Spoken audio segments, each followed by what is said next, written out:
Good morning, Tampa. I hope it's as beautiful there as it is here today in South Florida, on the other side of the ocean. We've got a great show today, and we've been running our TV, and I want to thank everybody for the wonderful emails that you have been sending us. Really means a lot, and all the new listeners that we're getting and viewers. Today is a longtime expert with us, but this is her first time on TV with us. And we're so blessed to have her. We're going to be talking about estate planning, and she is so good at it.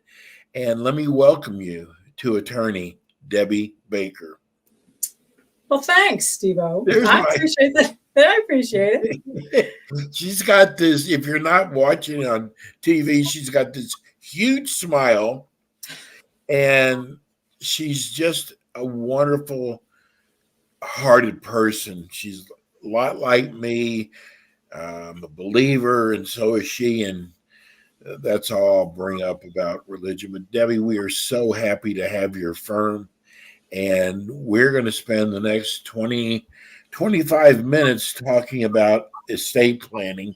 But before we do that, since you're new to the TV, tell everybody about yourself and your practice. Okay. I counted the days yesterday, but in a little, just over 8 weeks, I will have graduated from law school 8 years ago. It's kind of my second career, I guess, but it's been a walk of faith. It was something I considered when I was younger, and I always had great excuses. I owed too much money for undergraduate loans, which compared to what I owe now is like a cup of coffee. I wasn't going to take contracts and torts because I thought I was too old for it. That was the second one. But God told me to go to law school, and then it was a 32-month voyage to get there, journey to get there. I went part-time to Stetson here in Florida. It was probably the best 4 years of my life. I forgot I loved being in a classroom, and I loved to learn. And in the world of reality, I was the oldest person in the room, so who cared about the grades or what professors wanted to be called or anything else? So I graduated in May of 15, and I chose this area of practice because I'd been an executive life coach, whatever you want to call a personal coach, for over 30 years prior to that. And my driving force has always been to be of service, and estate planning is just a great place.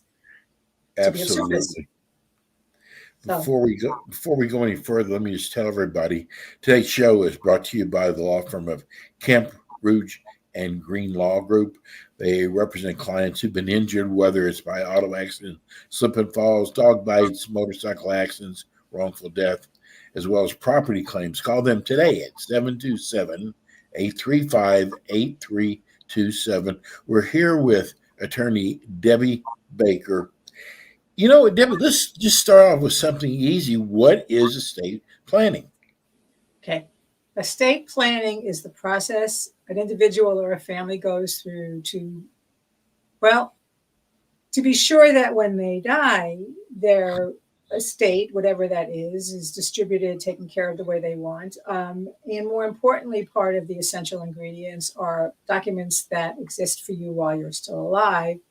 And those documents are designed to have you choose who you want to represent you as in financial matters, in health matters, guardians.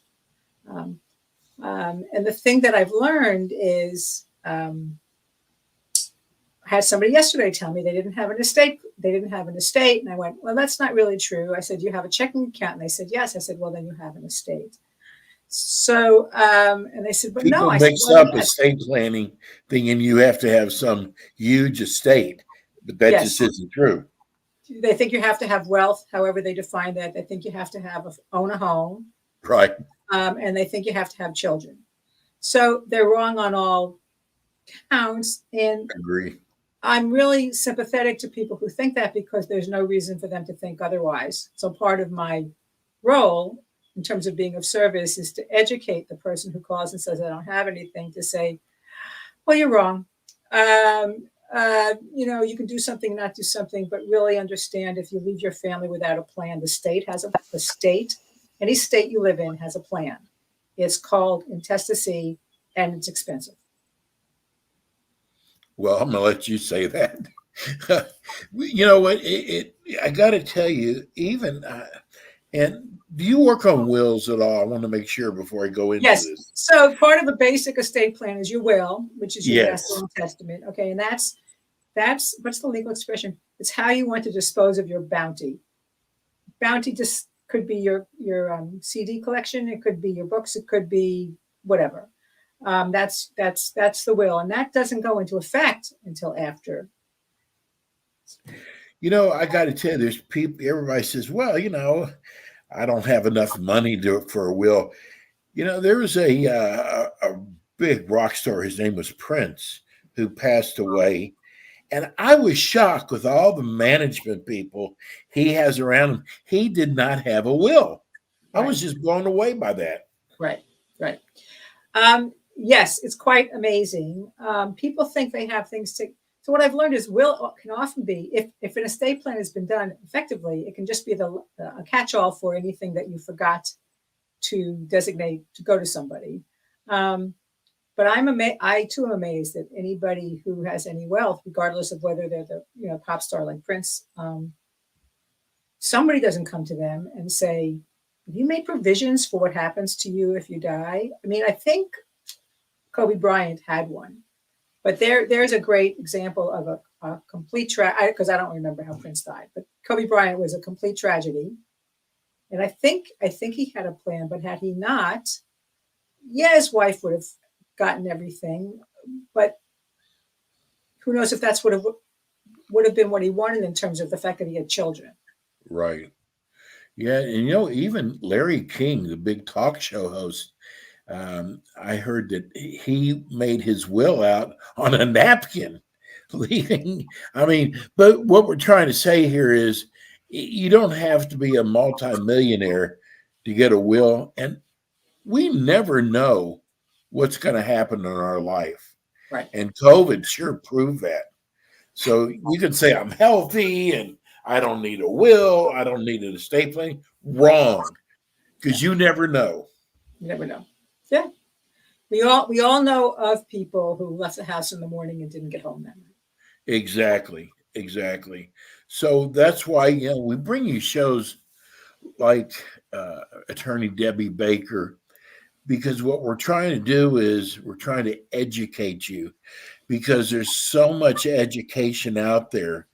And if you're not proactive, you're not going to find out about it. And that's why we have shows like we have here. Um, Let me, Debbie, who would you say needs to have an estate planning? Okay. There's something that I learned a long time ago, actually, before I became an attorney. At 1 second after midnight on anybody's 18th birthday, they need a plan. They need the documents that work for them while they're alive, because so let's just say you were turning 18 tomorrow, Steve. Your mother could call your doctor and say, "I need to set up an appointment for Steve." She could call the registrar at your school. Get it. The next morning at 1 second after midnight, if she calls the doctor and he talks to her, he's really violating HIPAA laws. If she calls the school and they talk to her, they're violating privacy laws. So anybody over the age of 18, which is really hard to imagine because all of us thought we were grown up at 18, but we weren't. And so it leaves our parents in a tough space. The other thing I learned a long time ago is people die at the age of 18, and they die in tragic circumstances, car accidents. Without a will, any money from a settlement can go to somebody they'd never want to have it. And the first story I heard was a young man who died as the result of a car accident. There was a settlement. He had no will, and the settlement was divided equally between his parents. And he hadn't seen his parents since he was a year old, his father since he was a year old. But the law said it had to go. So had he had a will, the money would have all gone to his mother. But anybody over the age of 18. After that, over the age of 18 is really a great starting point. But when you get married, you want to do something so you name each other.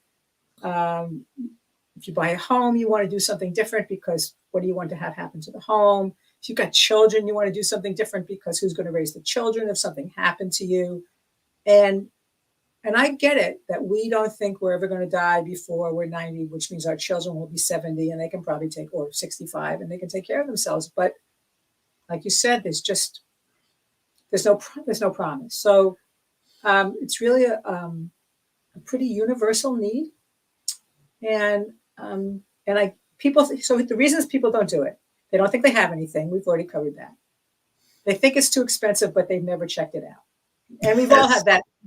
We all have that experience. Yes. You know, I go to buy a flat screen TV and they tell me it's X number of dollars. I've never priced a flat screen TV, so I don't know. Now, if I call my friends and say, "What'd you pay for your flat screen?" and they give me a range, I go, "Oh, that wasn't so bad," but they don't check it out.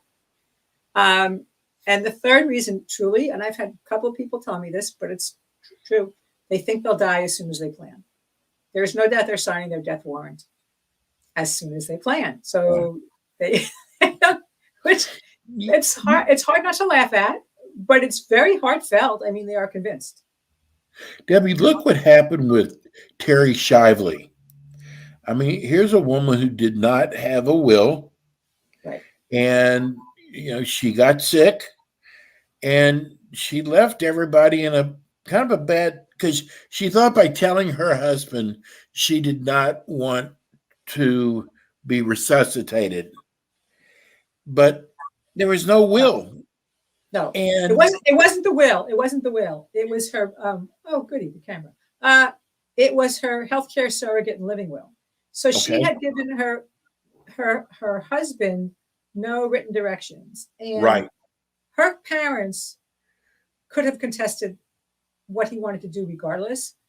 They could have, but they wouldn't have anything called standing because he had priority as her husband. And so the sadness of it was, if we go with their the husband's and his attorney's presumption that she did not have sentience, so she didn't know what was going on.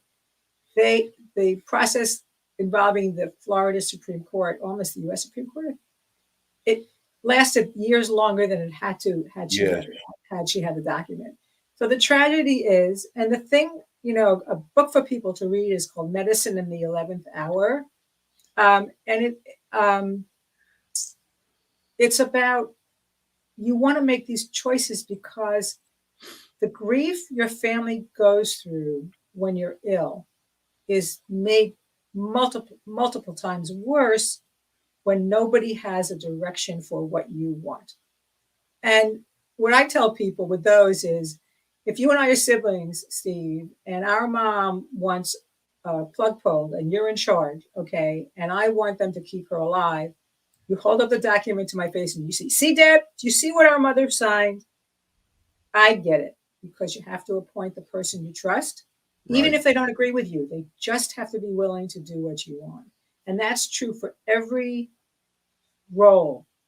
So in Florida, wills are personal representatives, powers of attorney are agents, healthcare surrogates are surrogates. I don't know why they can't all have the same name, but they all have different roles. And when the family shows up to argue, the one with the document and the authority is the one that says, we're doing what this person wanted. It was their choice, not ours. And they made it. I have one client, I don't know that she'd choose the same thing today. She probably would, but she wants to be kept alive no matter what. No matter what. That will be her, if something happens, that will be on her family to do. But those are her wishes. So it's really hard. Terry Schiavo is the example I use all the time for people. What are some of the documents that make up this plan, this estate plan? So the will we talked about, that's called where you do your bounty. But the ones that exist now while you're alive, or your power of attorney, which is where you give somebody access to your financial wherewithal. They can go to the bank and write checks on your account. They can access your account. If you choose, they can change beneficiaries on those accounts. Something that we put in is clause that allows that if you need Medicaid planning, which is not necessarily age, Medicare is age based, Medicaid is not necessarily, but if you experience a situation where you need governmental support for long-term care or something like that, your power of attorney can do that. So it's all the financial aspects of your power of attorney. Your healthcare surrogate is just that. It's you naming somebody who can make healthcare decisions for you. They can never override you as long as you have the mental wherewithal to say, what are you thinking? No, doc, we're not doing that. You have precedent. But the thing is, I know I recommend people sign them to go into effect immediately, because if your loved one's in a car accident and they can't decide, they want somebody to be able to decide. And that person also has access to your medical records. Then they have a HIPAA waiver, where we're probably all familiar with HIPAA and privacy. And that's where you give people access to information. So again, let's say we're siblings and there were 3 others, and I'm the healthcare surrogate and you're my backup. Our parents might give the other 3 siblings access to talk to the doctor, not to make a decision, but to talk to the doctor. And I ask clients, do you want the rest of them to be able to talk to the doctor? No decisions. So that's your HIPAA waiver. Those are the 4 basic ones.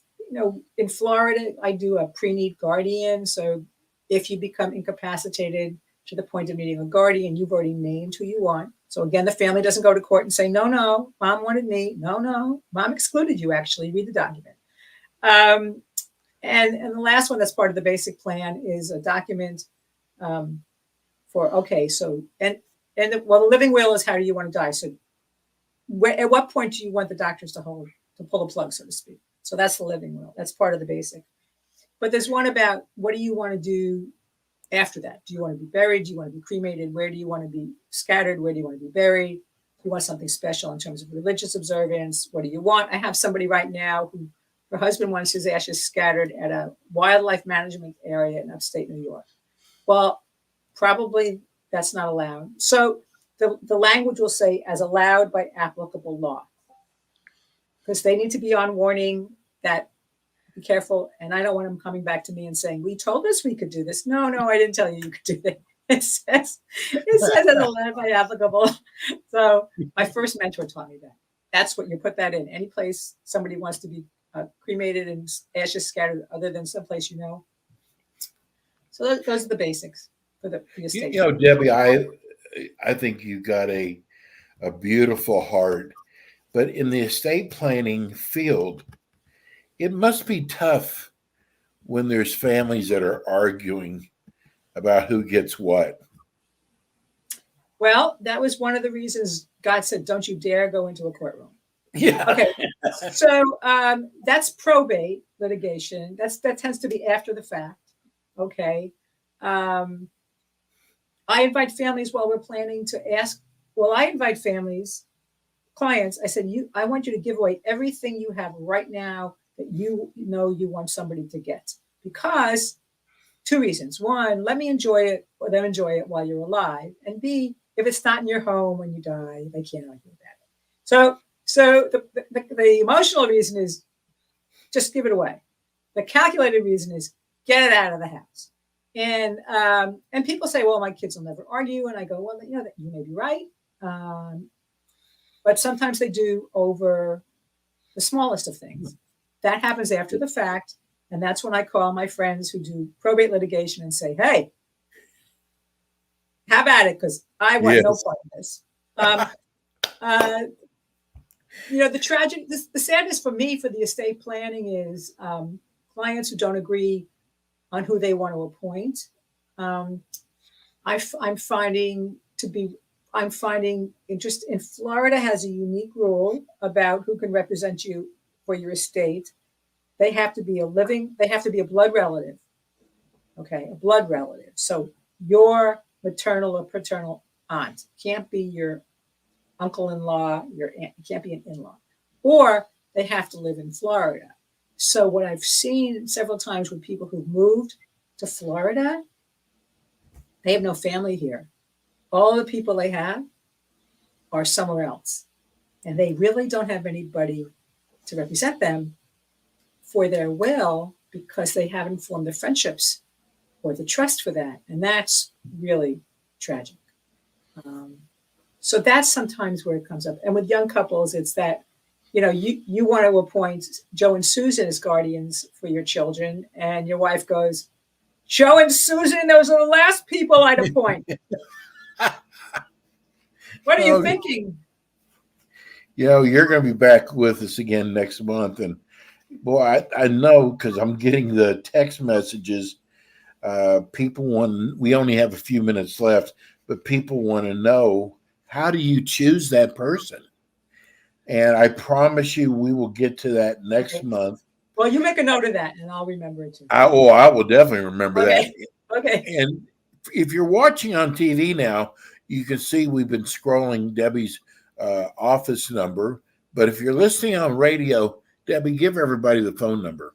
Okay, so the phone number is, well, it doesn't matter where it is, but it's in Tampa. It's 813-586-1332, which is one Deb, because I wanted something, whatever. And the email address is debbaker@London, like the city, londonbakerlaw.com. I'm only licensed in Florida, but if you're out of state, whatever, I will talk to you and answer whatever I can as general information. Part of my walk of service is, if I can help, I'll help. And if I can't help, I'll see if I can find somebody who can. Now, see, you know what? That should show you where Attorney Baker is coming from to make a statement like that. I am so glad. I feel so blessed that we have her firm and she can't say this, but I can, as our expert in estate planning. And I promise you, we will get to all your questions, because I'm going to write them all down this afternoon. And I promise you, next month when Debbie comes back on, those will be the first questions. Debbie, thank you so much for joining us, our first TV show. Thanks, Steve. Oh, thanks, DJ producer. I appreciate that too. Yes. Have a great day. You're such a stuck up DJ. See you soon. So long.